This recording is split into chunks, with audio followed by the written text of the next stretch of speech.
Real estate is a people business. We're in the business of building up other people. We're not in the business of selling property, crazily enough. Hello everyone and welcome to another episode of Private Access brought to you by Aperture Global. And tonight we have an amazing young man. He's knocking on a little bit now, but when I met him, he was young. I've known him for a very, very long time. I still don't know his whole name or how to pronounce it properly, but this guy is amazing. He's probably one of the best younger brokers I've ever seen. And he's an international broker. He's been to New York, he's been to Miami, he's been to California, he's been to London, and he's based in Milton Keynes. So Milton Keynes, keep your eyes out on this guy. Also, he's famous. He's been on the TV show on BBC, Crazy Rich Agents, and he's the greatest door knocker I've ever met. He will go out and he will knock for sailboards until it's freezing cold outside. So I'd like to welcome you all and introduce you all to Krishan Mistry. There we go. Thank you. I appreciate it. I appreciate you getting my name wrong as well for the 500th time. So it's all good, man. Yeah, I mean it's just one of them names, isn't it? I'll never be able to say. How long have I known you now? You've known me for six or 7 years, and you've called me Kush, you've called me Chris, you've Yeah. called me everything in the book, man. But That it's if a my bit. name was Michael, you'd get that one, wouldn't you? Well, it's a simple name, isn't it? And also, So Chris, it was part of a famous film, The Lost Boys, which I don't know if you've ever watched. love Lost Boys. Yeah. You have done, yeah. And Yeah. it's that scene you're eating worms, Michael. You know, you can't not forget that, can you? So, Exactly. and talking about Michael, our beloved CEO, Michael calls you by something else, doesn't he? Yeah, he calls me the Indian Johnny Depp. I like that. I like the Yeah, fact that that's caught along, and I like yeah. the fact that that's my new Instagram name as well. So look, let's dig into this a little bit, as we talk about what you've done and where you're going. But let's start back at the beginning. You know, when you was a young kid, right, and you was like deciding what to do, how your life's going to be. You know, the teacher does that typical question of going around the room asking everyone, "What do you want to be when you grow up?" You know, everyone says different things. We've all heard, you know, the things of the person that wanted to be a Power Ranger, the one that wants to go to the moon. What did you want to be? Well, if you would have asked me when I was like four, I'd given one of those stupid, I want to be in the NBA, but then I'm only 5'7", right? So I can't really make it in there. So I settled on the next best thing, which is real estate. Real estate. So you fell into it. Was the first role you ever had in real estate, or did you do something before that? No, the thing is, I was 20 when I got into real estate. So everything prior to that had been like part-time jobs, supporting myself through, studies. I was never good at working for anybody else, never have been. I remember my first job. Um, I got fired after 3 hours because I dropped a plate on two people, and that was like hospitality. It was like serving. Um, so that wasn't great. And then I think the longest job that I held was when I worked for a bank, but that was to support myself through uni. So it was only 6 hours a week, but that's about it. So how did you originally get into what we probably call estate agency then, right? But it's now turned into real estate. So what Yeah. brought you into this world? Just inspiration. You just kind of see it, right? You see it. So I always talk about it. I remember watching TV shows and seeing all these guys in fancy suits, go into multi-million pound houses and sell them and earn these huge, huge commission checks. And I remember everyone from the age of 13 has always said to me that I'd be really good at this, be really, really good at this. The downside to that is that they don't tell you that estate agents want experience, but they're not willing to give it. And are they really going to trust a 20-year-old, Yeah. and then on top of that, I had no interest in selling £200,000, one bedroom terraced houses at the time I was in Leicester. I had no interest in that.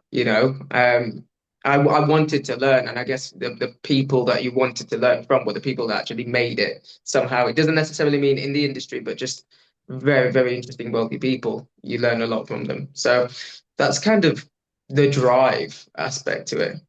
And where was that? So that's Leicester. Yeah, yeah, because I went to university in Leicester. Right. Okay. So it's a Um, big university town, right? yeah, yeah. So you got the Montfort and you've got Leicester. So literally everyone that I knew was just university students. They were broke. They spend their money on booze when their student loans came in, and it was just, they weren't my ideal client. Let's just Yeah. put it like that. Don't get me wrong, I was still one of them, but it was. I think to myself like there was one part of Leicester that was just a complete rundown studenty type of housing area. And then there was the other side to Leicester where, the houses were 2, 3 million quid, but no one ever talks about that. And I was just always curious what they look like on the inside. Right. Okay. So you're in Leicester. You're a young agent. You're trying to learn the ropes. You're employed at this point. No, Right. Okay. So tell us a little bit about that. So was you ever employed as an agent? no, never have been. I tried to. I really did try to. I reached out to a lot of well-known UK-based estate agencies, a lot of them, even just to shadow somebody for like a week. Didn't receive anything, and then I spoke to a couple of friends that were estate agents, and their day-to-days, if I'm honest with you, just looked miserable. I already knew that I wasn't really meant to be in an office environment. But that's what it just seemed to be. It just seems that, you got to be in the office by 9 o'clock. And then Yeah. you go out occasionally throughout the day to do viewings and things like that. I get really fidgety if I have to sit down for longer than 25 minutes without actually doing something. Yeah. Um, so I've yeah, noticed that. and then obviously I met you and Solly. You and I had a phone call, and you kind of introduced me to this world of broking, very Americanized way of doing things, which I personally had never heard of here in the UK. Um, and I think that was just kind of like, the entry point. And if I'm honest with you, I always thought, I'll do it for a year and then maybe Okay. just like help my CV and I can get a real estate job. But I ended up loving it that much. Um, I it's unfortunate. I can't remember that conversation. Um, I would love to be able to say back and say, oh yeah, I was the guy that was the turning point for Krishan to come in on board. But I think you're more than that. You're not someone that someone else has convinced to do something. You're like a lone wolf. You're very driven. What do you think gives you your drive? I mean, everyone's got different motivations. For me, it always comes back down to family, and there's also a level of freedom there. I think because a lot of people, they make it in life, and see it with a lot of my clients. They do incredibly well, but then they forget that sometimes their parents are, you know, sacrifice quite a lot to give them that opportunity. So whereas I haven't forgotten about that. I come from an Asian background. We're very family oriented people. So obviously there's that aspect to it where you want to ensure that your mum and dad are comfortable. And then the other side to it was I like doing whatever the hell I want to do whenever I want to do it, man.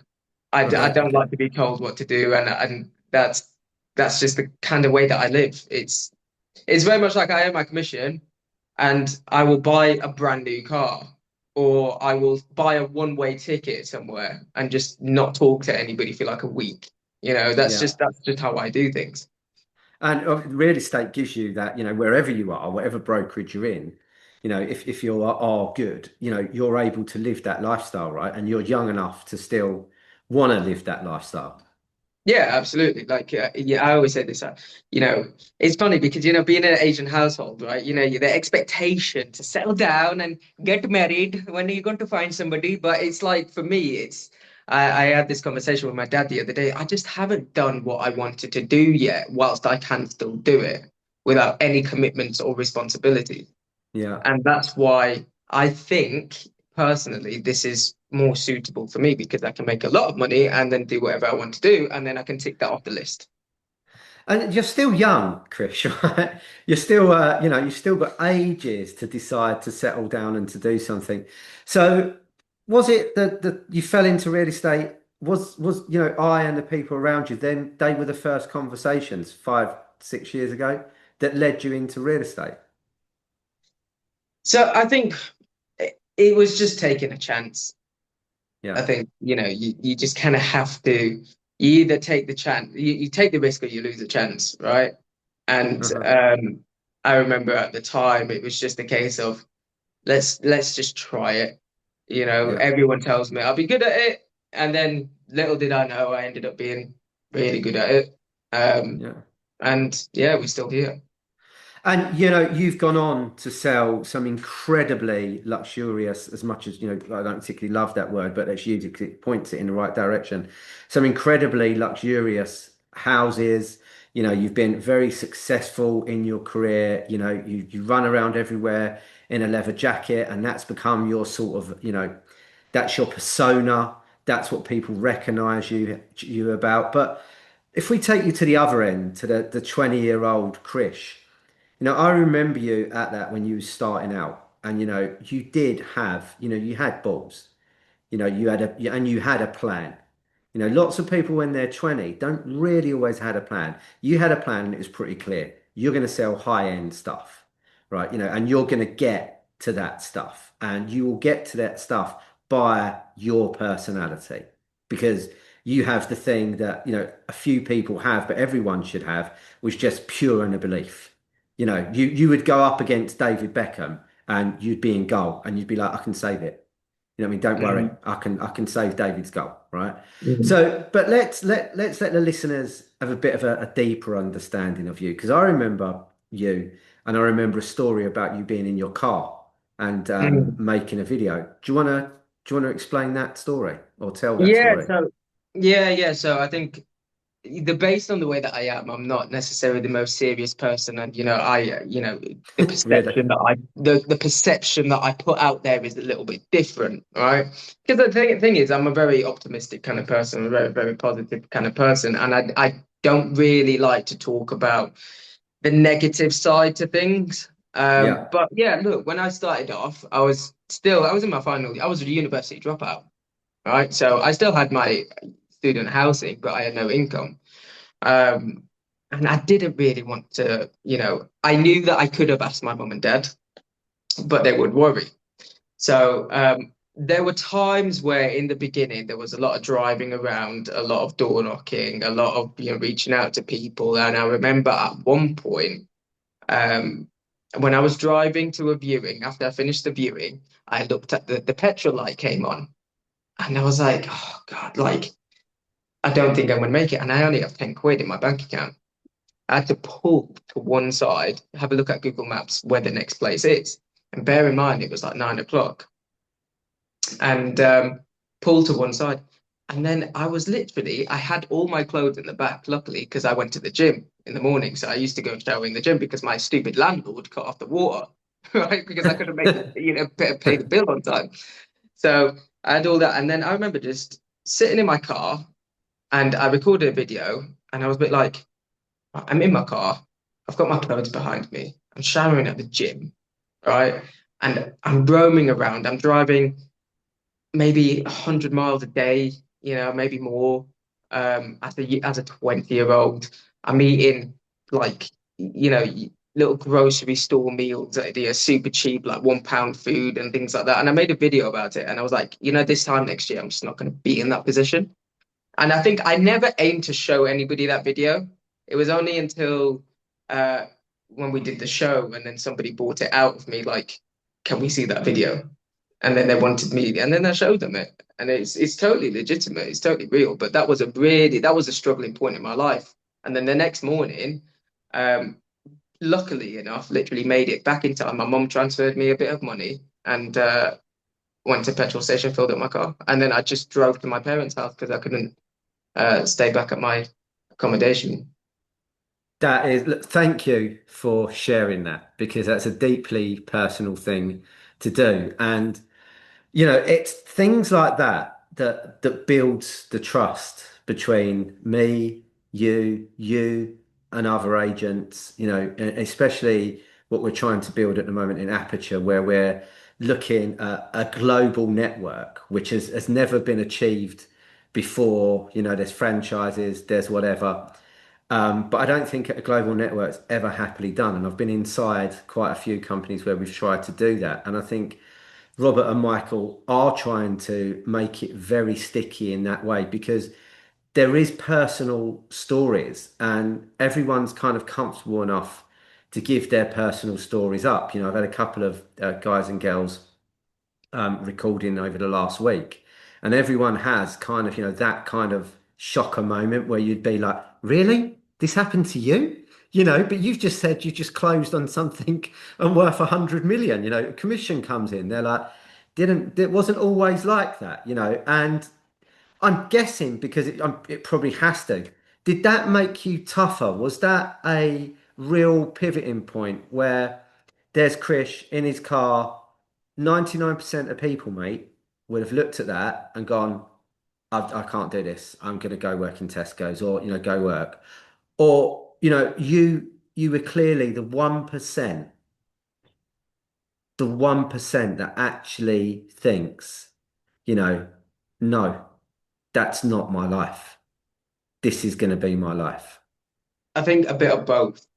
I think I came away from that and I was very much like, right, let's look for a job. And it was just a case of like, there's nothing really I actually have an interest in. Because the thing is, I did look for a job for 2 days straight. I was on like job boards. But when I was reading upon things, I had no interest in them, like at all. Like, and then that's when I decided that, you know what? I love real estate. And the fact is, all right, fine, that was a really tough time for me. But I actually enjoyed what I did. I actually enjoyed talking to strangers. I actually enjoyed, meeting people and talking to people. Don't get me wrong. Do I think that I made my life a little bit harder? Absolutely, because I could have easily told my parents, right? But it's that worry side of it all where, me being the older brother out of my siblings, they look up to me. They don't want to see that whole, where you're struggling kind of thing. And do you know what the crazy thing is though, Dan? I actually had sold the property at that point. I actually had sold two, but my commission hadn't come in. Wow. Um, so if the commission had came in, if, for example, if it was in the US and the commission came in within weeks, that's different. But I had to wait 4 months, 4 or 5 months until I actually got my commission. Yeah, I mean, the UK, which is where we both are at the moment, has a terribly long and archaic process, which is held up by solicitors, no matter how good the agent is and how good the buyers and sellers are. The solicitors take control, and I think the average sale time can be anything from 7 to 9 months, and sometimes it can be over a year. So tell me, at that point when you decided no, real estate's from me, that's when the penny dropped, and you had them two sales, in your pipeline but not coming out. What was the first sale that you did? Can you remember it? What did you earn out of it? And what property was it? How did you discover that property? So how did you find it to actually be able to sell it as a self-employed agent? you know, that's tough anyway. But to be doing it at 20, did you decide I'm just going to make life really hard for myself, and make everything that I should be doing really tougher because I can survive? How did it Yeah, happen? I think my first sale, right, I just want to touch on that point real quick, right? I have a cousin that came to my house last year and sat down with my mum and dad and talked about how he wanted to struggle, all right? How he's not asked his mum and dad because he wanted to struggle because apparently it builds character. And I looked at him and excuse my language, right? But who the fuck wants to struggle? Right. And I get it. You want a journey like everybody else's and you want to be inspired and all that kind of stuff. But I'm sorry, but if somebody offered you £50,000 as, like to help you out, you're gonna take it. Yeah, Nobody wants to struggle. And it's the same case with me. Did I want to struggle? Absolutely not. And did I find myself in a situation where I could have made it a little bit easier? Absolutely. But again, I guess it's that pride, ego, and family orientation aspect to it that kind of comes into it. But anyway, my first sale, my first listing as a self-employed broker came a week after I became a self-employed broker. Um, that process was just a lot of door knocking. okay.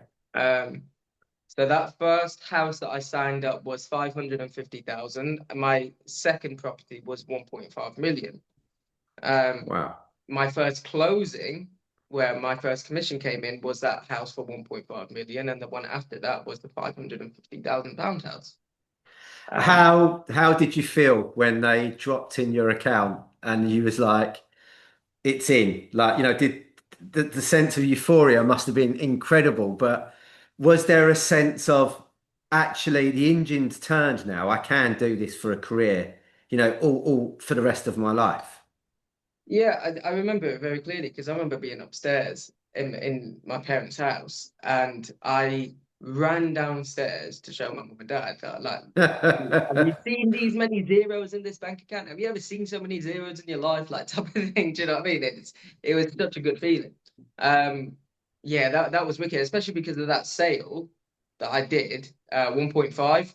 And I think the real turning point, Dan, was I sold that for 250,000 pound above asking. And that was my first sale. Like that well, yeah, first sale. Like that's crazy. Like 250,000 pounds. And then that's when that commission came in, I was like, I'm all in. I'm all in. And like you've known me for a long time, and you know some of the stories that I've told you about when I've door knocked. It's the same way with this client. He didn't particularly like me climbing over his gate. He was very. I've still got my text to him from back in 2020, So 2021. let's explore that as well because you're so packed with so many adventures and it's really inspiring to hear from someone that is young. I mean, what are you now? 27, 26. So it's really inspiring to see that you have such a catalogue already of, things where you've learned and things where you've been successful and you can compartmentalize. So see that? I can do that, right? I've never been able to do that word properly. You can put that in some sort of running order, and somewhere in your head, that gives you life lessons. So let's talk about the door knocking one, because a big thing that we do, is going out and knocking on people's doors. And you can knock on someone's doors at any level, right? That's what's so interesting about it. And that's what, I've always preached that, don't be shy of money, right? Go talk to money because that's Yeah. where it is, right? Go talk to the price point, don't try and sell champagne, when everyone in the room is buying beer because no one will buy it from you. Okay. It's a silly thing to do. So go to the champagne, go to the people that are already drinking champagne. So we say go knock on doors, right? Go knock on doors. It's direct access. There's a board outside saying for sale, right? It's a clear way. Someone wants to sell it. It's advertised, right? You did that. So there was a property.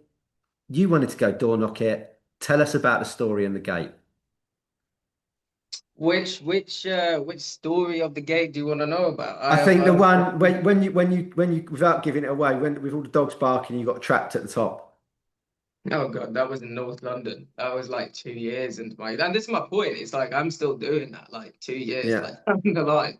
Um, I do door knocking simply because I'm a very impatient person. I like a yes or a no straight away, and I'd like to be able to. I don't faff around too much. I just give me an answer. But that one was in North London, and that had been on the market for a year with three different estate agents, and I approached. I remember driving down the street and all the houses on that street, Dan, there must have been about average 8 million quid. And this one was the most expensive because it's been redeveloped. And I pressed the buzzer, the guy didn't answer. Pressed it again, the guy didn't answer. And then I was like, I can see him through the window. I was like, what's he playing at? Right. So I started to climb over the gate.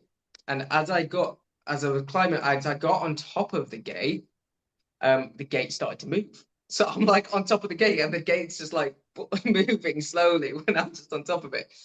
Anyway, I jumped It's off the gate. hilarious. The guy is shouting at me. He's having a go at me, calling street police, the street security. They've got private security on that street. Tell it, I, 15 minutes later, I managed to calm him down. And all I just wanted to tell him is that I told him my age, right? And I think that kind of calmed him down a little bit. I think one of his children was the same age as me. I said to him, look, I started a business. This is exactly what I'm trying to do. I don't mean to interrupt your day. You could have just answered the buzzer and just told me no, and I would have walked away. Anyway, half an hour later, um, signed him up on a contract on a Isn't 3%. that isn't that fantastic? Yeah. Isn't that just something that's just delightful when you do that? When you've got that buzz, you've someone's gone from, the guy was running out to attack you to, giving you a signature. I mean, It's I think, to be honest with you, I've learned my lesson with that one. I don't climb over gates as much anymore. Like, if I'm honest with you, but right, okay, yeah. because that moment was like, it was frightening because I was like, I know I'm doing something wrong, but I'm going to do it anyway. But I've always been that type of person that if you tell me to do something, I don't want, I'm just not going to listen to you. I'm going to do it. But if I just have to make that decision for myself, and that when I got him to sign up, I think you or Solly were the first people I told that, mate, I've just signed this house up for 11.5 million. And it's bloody brilliant. And that feel, I think, to be honest with you, I feed off that feeling when people are proud um, of me. So I know that no one's going to be proud if I don't do the work. Yeah. And I like that feeling. When you have, it's not even recognition. Some people like recognition and being put on a pedestal. I don't like that. I think for me, um, I like that feeling of making somebody I want to make proud, actually making them feel proud. That makes sense. No, absolutely does. And it's a sense of, validating yourself. You Yeah. can do this. You can go from 500,000 to 1.4 to 11 million and beyond. You are worthy of that. And Yeah. everybody is. That's the thing. But what happens with people is they tend to run from money, and they get scared of it. You can go out, and if you want to get a house valued at 500,000, you'll have a load of agents want to come round and value it. Go to 12 million or 11 million where you are, the air gets thinner because not as many agents want to get involved in the mix because Mm, for whatever reason, they don't think they can, or their portfolio doesn't say that they've got that much. Where you and I know that people buy people, mm, and that's what you're so good at doing. Um, but you are very also empathetic in what you're doing. So, you said to that guy straight away, I'm only X amount of years old. I'm not here to cause trouble. I'm here because I've started a business. And so you broke that relationship down and rebuilt it. And Krish, that that's beyond gold. That is something that it's either in you, you know. And you would always get to that point, obviously, with, some expert guidance and mentoring that can be pulled out of you a lot quicker. But it was always going to happen, Christian, and you was always going to get to this level. So you can climb your way up to, being the guy that's selling very expensive homes. But why did you stay in London selling homes? I think, if I'm honest with you, it's a new challenge. And as I wasn't the biggest agent in Leicester where I, was, but I just feel like, look, I sold the most expensive house in Leicester at the time. Um, and by that point, I only sold 5 or 6 properties, but I sold the most expensive one that had been sat on the market for ages. And then it just almost feel like, oh, I kind of completed Leicester. I want a new challenge. And I knew London was very saturated. And the way I was in Leicester, I always thought to myself, do you know, I can replicate that because I'm not your suited and booted agent. And every time I did come down to London to visit you and Solly and meet new brokers, um, some of these brokers, when we went to open houses, were just copies of each other. I dressed a little bit different. My accent was different. The way that I acted was different. If somebody walks into a £5 million apartment in London, it's casual to them. Whereas 5 million quid to me is still £5 million. I wasn't brought up in wealth. So there's that level of excitement, and the way that I acted was a little bit different. So I guess me staying in London was more so I can get listings and people are buying into something a little bit different. Yeah. And I think they're very they're a bit like me. You're either going to give me your business or you're not. They're not going to faff around, right? And I like that. They're a little bit more um, cutthroat. Yeah. That's kind of the harder side to it, but that's more so, if you've built a relationship with them or not, and how good of a relationship you've built with them. And I can honestly say a lot of my clients in London, they haven't cut me off because they like the way that I am. And I could take 4 months, exceed my estate agency contract with them or something like that, and they still wouldn't cut me off. Yeah. Um, just because, like you say, people buy into people, and that's essentially what it is. So yeah, for me, London, I stayed in London because it's a new challenge. Um, but I guess there's also more money to be made into it as well. Yeah. I think that you've done really well with the balance that you have. You know, you've got stuff going on in Milton Keynes, you've got stuff in London, but you're very centered in and around real estate. You know, so globally, your vision is always, looking at what's going on over there, and you're very capable of, if someone wants to fly you out to Maui to look at something, you'll come and what you'll say to them, I don't know everything, but I do know how to sell. I do know about property. So let me unravel that and unpick that. And then I'll find maybe an aperture agent that can help there that has the relationship with me. So you cross barriers, from London in a way that hasn't ever happened before. And that's kind of aperture really. So why did you join Aperture? Why did you jump over and get involved with this new brand that was starting up, powerful backing, big company behind it, but for all real reasons, a startup. Why did you say that, yeah, there's a gap here? Bearing in mind, you are pretty good. You could have done this yourself. So, Mm. I think, it's a good question. I think for me, one of the biggest driving factors is you summed it up as startup. Um, and I think sometimes, I guess the difference is obviously I know that it's backed, by, quite largely by LPT and things like that. But I've always wanted to start something within a group, a small group, and then just kind of see it grow. Um, and I think when you've got people that are quite similar minded as well, it just kind of works. I'm not saying that we're all the same. I'm saying we're all very different, actually. But every single one of us are very different, different personalities. But if you look at our core reasonings and our motivation, we're all self-motivated, we're all very driven, and we're all very ambitious. And one common theme that I kind of saw amongst a lot of the people is no one really says no to anything. And I'm a bit like that as well. If I want to start something, I'm going to start it. And once I start it, I'm going to see it all the way through to the end. And that's kind of, you know, I guess like with Aperture, it was just new, it was exciting. And I think with it's the real estate market in the UK, digital billboards and all these things, you don't see any of it. So I think for me, it was exciting. And yeah, I think there's been a lot of companies that have tried to, do the whole, oh, we're a global company and we partner with X, Y, and Z across the US and blah, blah, blah, blah. But in this case, I genuinely feel like because the group is a little bit smaller, and I know we're looking to grow that rapidly, but when I joined, it was, very, very small. You kind of got to know the agents and they're very passionate about their areas. But the agents have personalities. And I like that. Is the minute I spoke to Michael, is yeah, big smile in his face and this, that, way. But he had personality, yeah. it's we all live and breathe real estate, but we have more to us than that.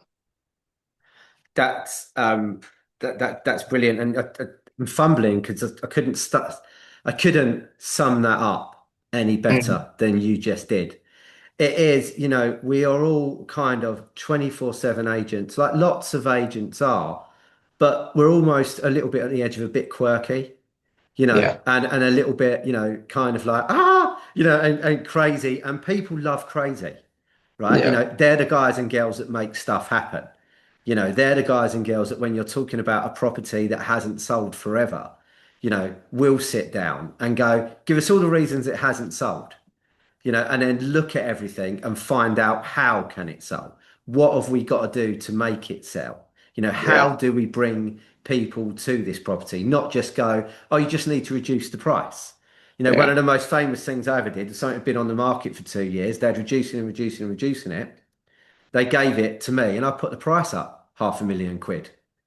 And they were like, why do you want to do that? I said, because I want to bring back everyone that's seen it and go, why has the price gone up? What's he done to it? What's happened? New kitchen, new whatever, and ended up selling it that way. And you're that type of agent, and everyone at Aperture is that type of agent. And so as we grow, we can only see that. And the stickiness, I can't stop that Michael has promoted across the company is, we're not massive amounts of agent share and we don't expect to be. What we expect to be is core agents and core advisors. And that's what's so important. I see us all as advisors. Everyone in their role has an advisor. I mean, you took yourself and you went on off across the US, right?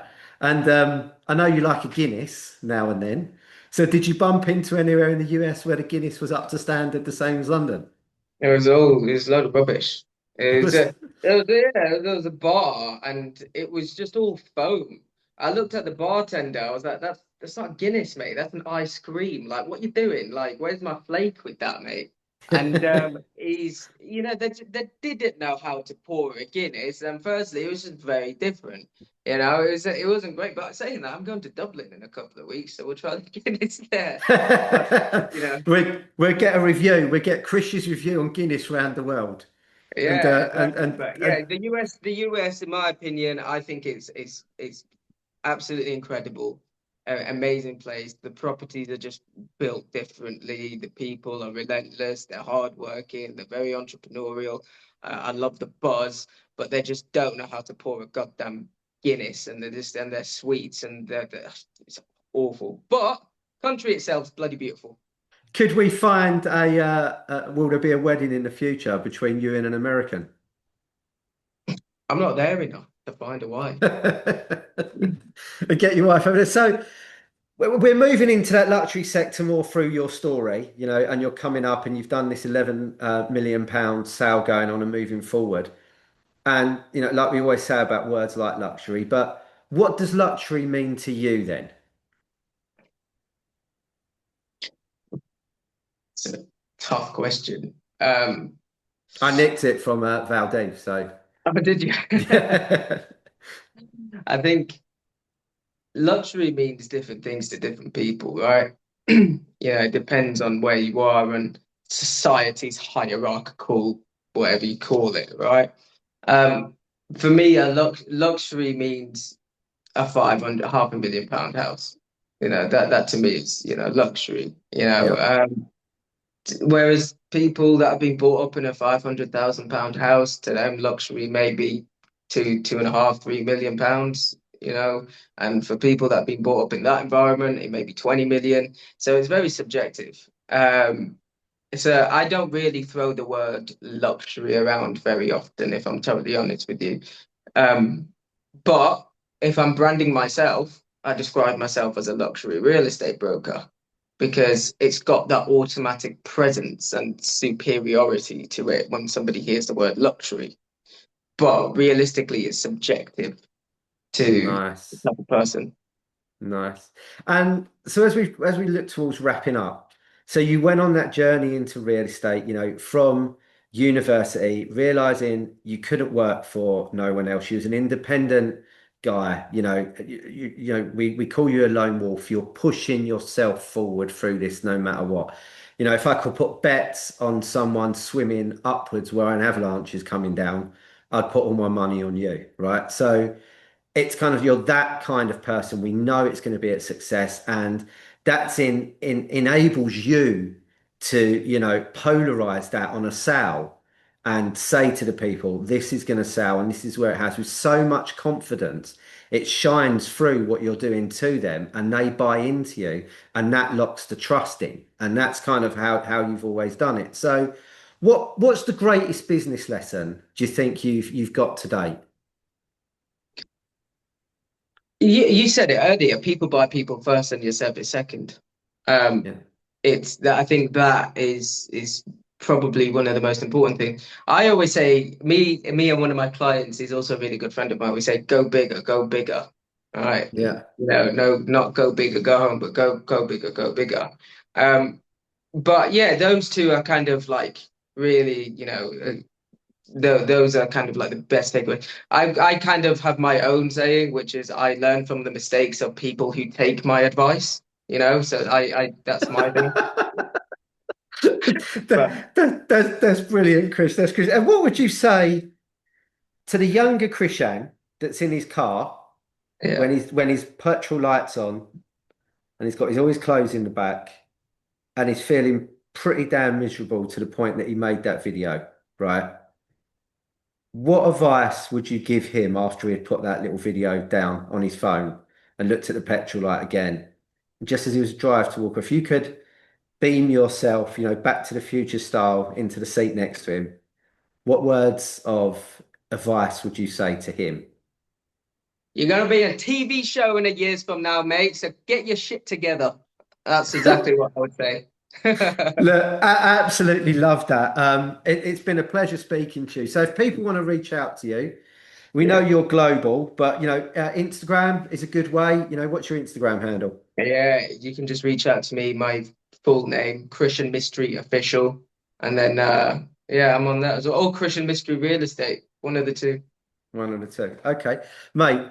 Thank you so much for coming on, and thank you for spending the time talking to me, and thank you for such great stories and a very touching backstory. I'm sure the people that are listening are going to be really moved by the words you said, and also encouraged because you may have been only 20, but you're one of the most badass 20-year-olds I'd ever met.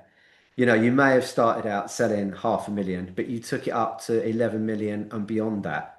You are a shining example of what happens when you turn against everyone else that's saying to you, go this way, do this, be this type of person, fit in this box. I love the way you said, fuck that. And you've just said, I'm going to do what I want to do my way. And I will walk around with a leather jacket on, even though I don't own a motorbike. And that's just my so guys, thanks a lot. Thanks for coming on, Chris. Thanks for everyone listening to us on private access and look forward to hearing from you soon.